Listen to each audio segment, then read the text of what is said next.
하실 수 있습니다. 국민연금이 기초생활보장제 생계급여에 역전됐다는 소식이 전해지면서 여기저기서 볼멘 소리가 나옵니다.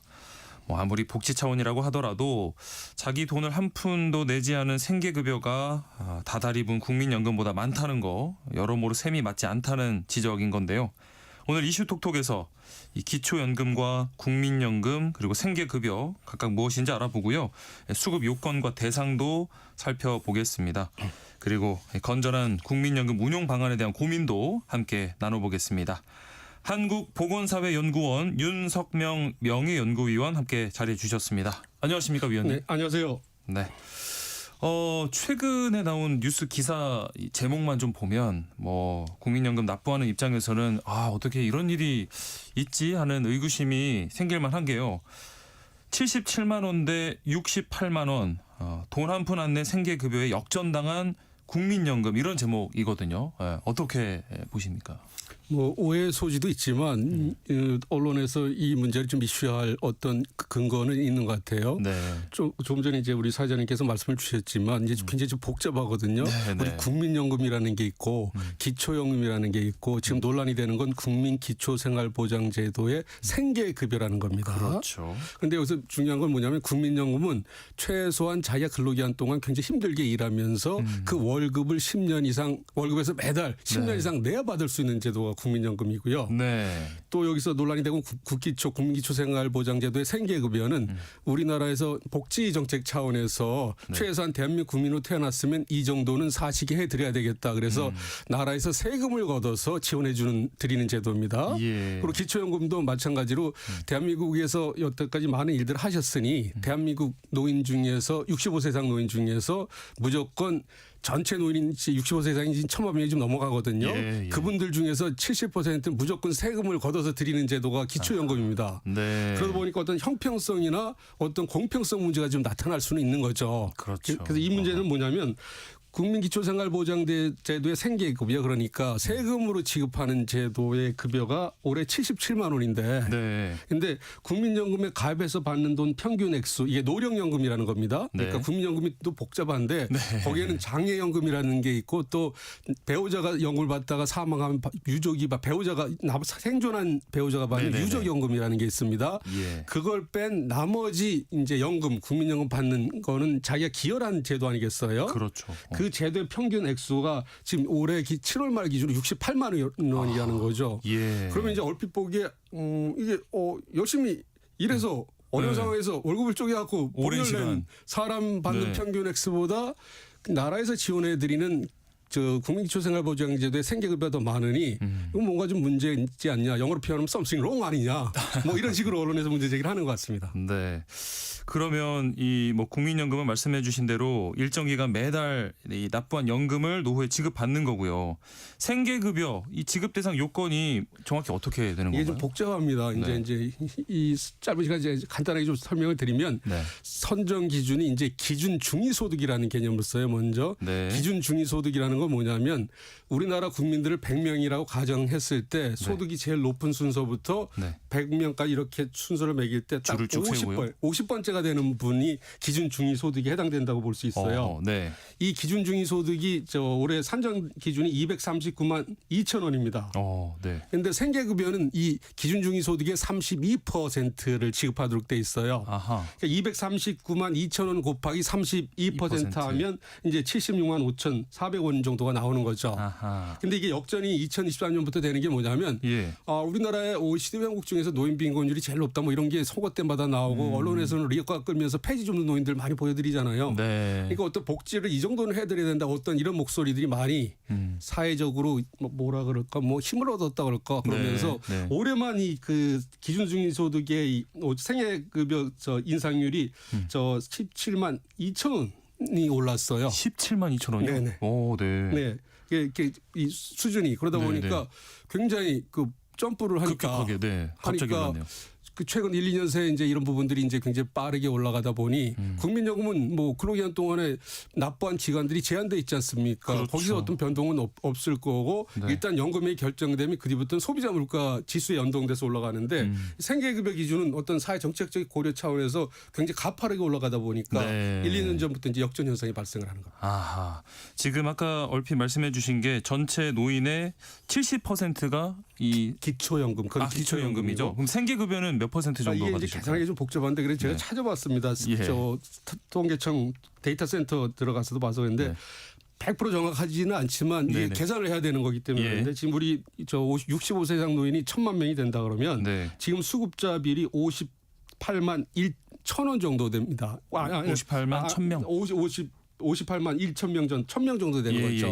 그러면 이걸 1,000만 명 기준으로 아. 환산해 보면 약 17.2% 정도가 된다고 볼 수 있겠습니다. 오. 이것도 뭐 공식적으로 나온 저 자료는 아니고 네. 저 올 여름에 그 최보윤 의원께서 각종 데이터를 이렇게 국회의원이시니까 네. 확보해 갖고 계산한 숫자가 이 정도 됩니다. 그러니까 한 17% 정도로 보면 될 것 같습니다. 네. 전체 노인 중에서. 뭐 이 복지 차원에서 저소득층에게 이렇게 생계급여 지급하는 거는 뭐 당연한 사회적 약속이라고 할 수 있겠지만 사실 노후 자금이 넉넉하지 않고 이 국민연금에만 의지해서 살아야 하는 분들 입장에서 보면 아 이거 형평성이 좀 어긋나는 것 같은데 이런 생각이 드실 법해요. 그렇죠. 이제 네. 우리가 저 처음부터 이제 제가 복잡하게 말씀을 드렸습니다만 이 제도가 굉장히 복잡하잖아요. 네. 국민연금 있고 기초연금 있고 생계급여 있고 거기도 예. 저 국민기초생활보장제는 또 생계급여만 있는 게 아닙니다. 그렇죠. 주거급여, 의료급여, 그 교육급여 뭐 네. 또 뭐 복잡한 게 많아요. 예. 그런 것 다 합치면 이제 어떻게 성실히 납부한 분들이 받는 그러니까 이게 뭐냐면 굉장히 소득 수준이 높지 않음에도 불구하고 여러 가지 요인으로 인해서 기초생활 보장제도 수급 자격을 확보하지 못하는 분들이 있어요. 네. 그분들을 차상위 소득계층이라고 그러거든요. 예. 못 받지만 그렇게 넉넉하지 않은 분들. 그렇죠. 근데 그런 분들이 어려운 환경에서 열심히 국민연금 보험료를 내서 10년 이상 가입해서 국민연금을 받는데 이분들은 네. 생계급여를 못 받거든요. 그러니까요. 특히 그런 고소득자들은 그렇다 뭐 치더라도 한계선상에 있는 분들은 굉장히 좀 이거 뭔가 잘못된 거 아니야. 그렇죠. 사회적 형평성 제고 차원에서 이 부분에 대해서 우리가 좀 더 뭔가 좀 제도를 좀 세련되게 다시 재구축할 필요는 있지 않겠느냐. 이런 사회적 필요성은 대두될 수가 있다고 볼 수 있겠죠.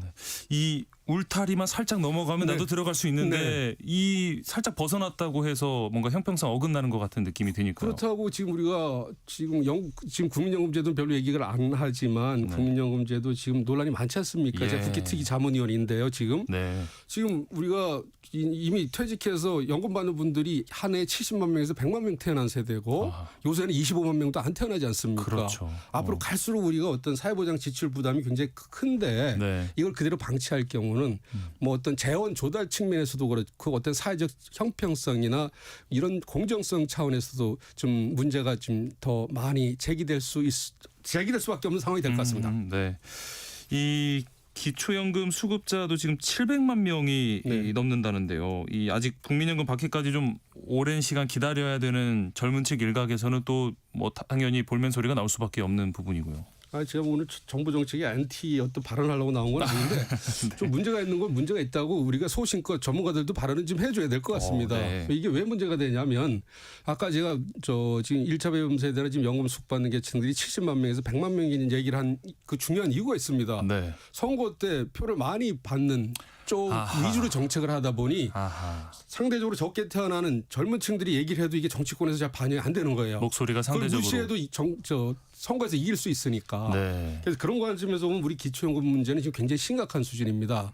제가 20년 전부터 이 문제를 제기를 해오고 있는데 15년 전부터 네. 지금 기초연금 수급자가 전체 노인 1,000만 명 중에서 700만 명 정도인데 네. 극단적으로 표현했을 때 부부가 근로소득이 745만 원이 있어도 기초연금을 받을 수가 있어요.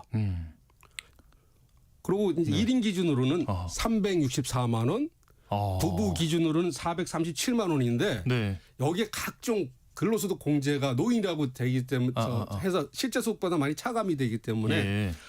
이론적으로는 745만 원의 근로소득이 있어도 부부가 기초형을 받을 수 있다는 거야. 그래요. 요새 청년층들 굉장히 일자리 취업 빙하기 아닙니까? 어렵죠.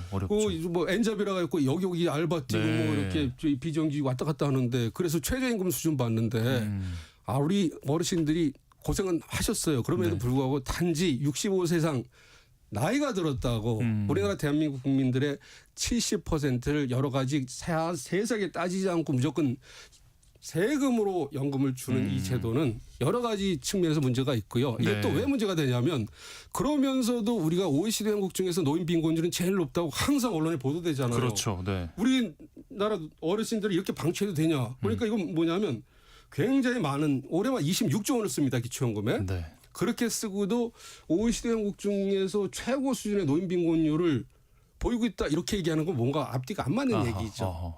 이걸 좀 약간 안 좋은 표현을 쓰자면 n분의 1로 서로 나눠 먹고 있기 때문에 네. 취약한 빈곤 노인한테 더 가야 될 돈들이 아하. 어떤 정치적인 논리에 의해서 예. 노인이라고 똑같이 좀 나눠줘야 된다. 이런 논리로 가다 보니 여러 가지로 불만이 있고 특히 젊은 층에서 봤을 때는 이거 도대체 뭐 하는 거냐 이런 불만이 나올 수밖에 없겠죠. 분명히 필요한 부분들이 있긴 한데 그 대상을 선정하는 어떤 기준이 약간 잘못됐다거나 네. 사각지대가 좀 존재할 수밖에 없다는 말씀으로 들립니다. 일부 전문가들은 이 국민연금의 소득 재분배 기능을 없애야 된다 주장을 하는데 이거 어떤 의미인가요? 일부 전문가 중에서 저도 포함되고 제가 굉장히 오래전부터 주장을 해왔고 예, 여쭤봅니다. 또 최근 언론에서는 이제 연세대 양재진 교수가 또 한 개 신문에도 났었는데 네. 이게 뭐냐면 우리는 지금 국민연금 소득 대체율이 적다고 너무 액수가 적다고 아까도 뭐 이렇게 지금 생계급여보다도 적다 이런 얘기 나오지 않습니까? 예. 근데 거기는 여러 가지 요인이 있습니다. 우리가 OECD 회원국이지 않습니까? 네. OECD 회원국이면 OECD 회원국들이 하는 대로 가야 되는데 우리하고 미국 제하고는 국민연금 제도가 다 소득비례연금이에요. 예. 자기 소득에 비해서 연금을 받도록 그렇죠. 되는데 그렇죠. 우리는 국민연금에서 인정해 주는 소득이 공무원 사학연금보다 적어요. 아하. 어떤 사람이 800만 원이라 그러면 네. 650만 원밖에 인정을 안 해줘요. 아하. 거기다가 또 그 소득의 절반만 인정해주고 예. 나머지는 가입자 평균 소득을 인정해줘요. 그러다 보니까 실제 소득과 굉장히 괴리가 되죠. 그렇겠네요. 네. 이게 공적용 강화라 그러면 이 틀을 바꿔줘야 된다는 거야.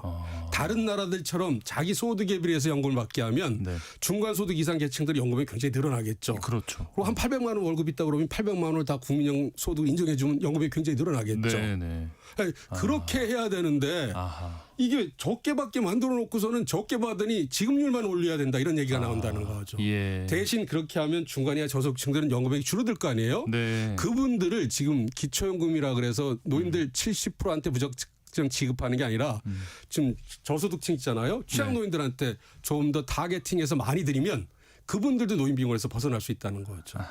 대다수 OECD 회원국들은 지금 이렇게 운영하고 있습니다. 그렇군요. 그리고 또 최근 이 사회적 이슈가 되고 있는 정년 연장 논란과 관련해서요. 뭐 국민연금 운용에 있어서 정년 연장과 퇴직 후 재고용 각각 어떤 차이점이 있을까요?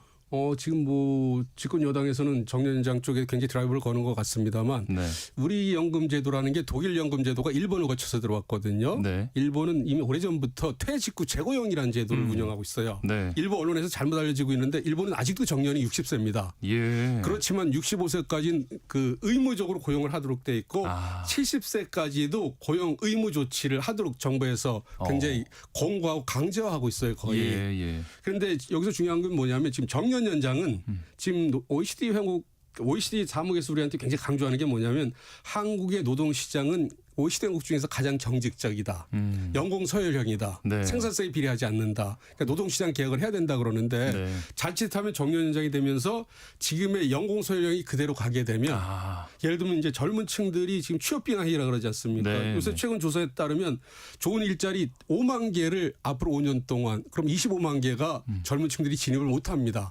네. 그럼 세대 간 상생을 좀 해야 될 거 아니에요. 네. 그런데 일본에서는 퇴직 후 재고용 뭐냐면 정년 때 월급의 70% 80%를 지급하면서 5년 동안 월급도 받고 퇴직금도 받고 연금에 가입할 수 있게 하는 거예요. 예. 그리고 퇴직한 상태니까 청년층 두세 사람을 고용할 수 있겠죠. 네.